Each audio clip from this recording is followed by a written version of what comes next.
Alam nyo, ito.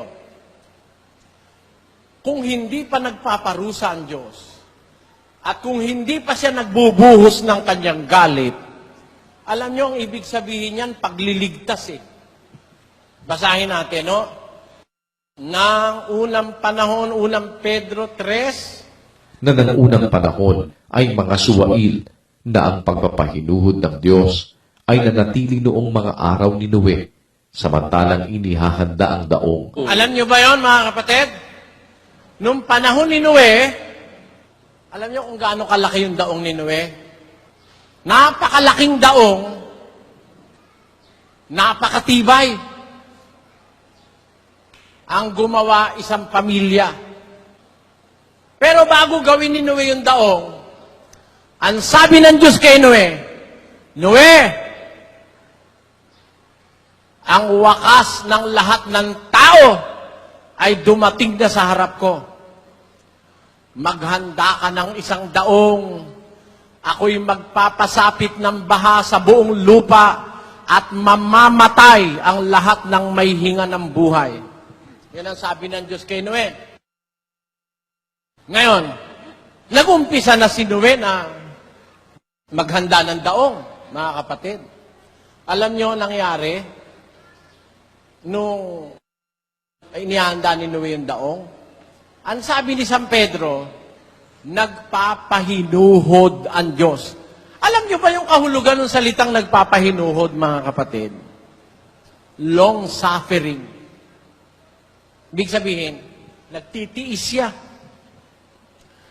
Gusto niyang patayin ang tao dahil sa matinding kasamaan. Lahat ng tao.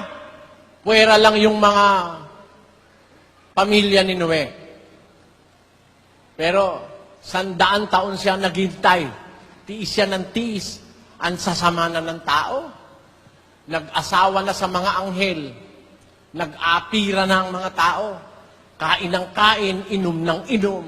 Nag-aasawa, pinag-aasawa. Ha? Puro na lang panlaman, wala nang espiritualismo. Nagalit ang Diyos. Nagpasapit ng baha. Patay lahat.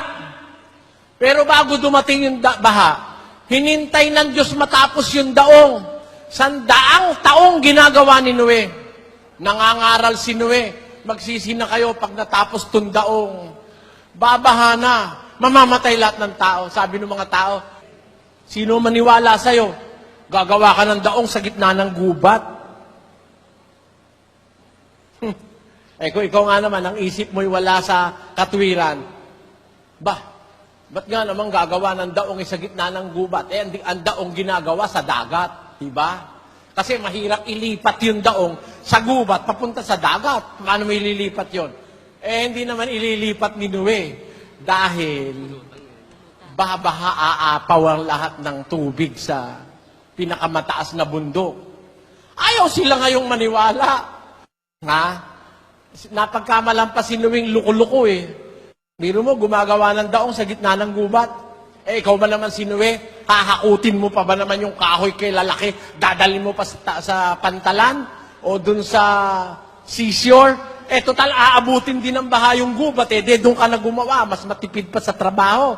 Tama ba, mga kapatid? Tama. Yan. Ngayon, samantalang ginagawa ni Noe yung daong, galit na ang Diyos dun eh.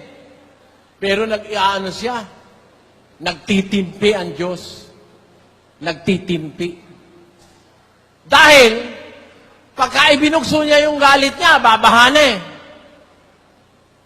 Ayan. Kaya ang tawag doon, long suffering. Pagpapahinuhod. Ano ba ang kahulugan ng pagpapahinuhod ng Diyos? Kagaya ngayon. Maraming dapat ikagalit ang Diyos ngayon. Mga kriminal, mga drug addicts, kahit na ang tao'y masira at maloko, basta malakas ang kita ng mga drug pusher at drug manufacturer, okay lang. Kahit magkasakit ka, kahit ikaw ay maloko na, kahit magkamatay na tayo, wala silang pakialam, basta yumaman lang sila. Galit kaya ang Diyos o hindi? Galit. Pero alam nyo, ba't hindi po ang Diyos binubugso ang galit? Ito kahulugan nun. Sa 2 Pedro 3, versikulo 15, Ganito ang nakasulat, mga kapatid. At inyong ariin na ang pagpapahinuhod ng ating Panginoon ay pagliligtas. Ayon. Ariin natin na habang nagpapahinuhod ang Diyos, nagtitimpi, nagliligtas siya. Di ba ngayon? Pwede na ang Diyos magpasapit ng sumpa sa mundo Napakasama na ng ating mundo. Pero ang pagpapahinuhod ng Diyos ay pagliligtas. Hanggang hindi pa siya nagpaparusa, nagliligtas pa ang Diyos.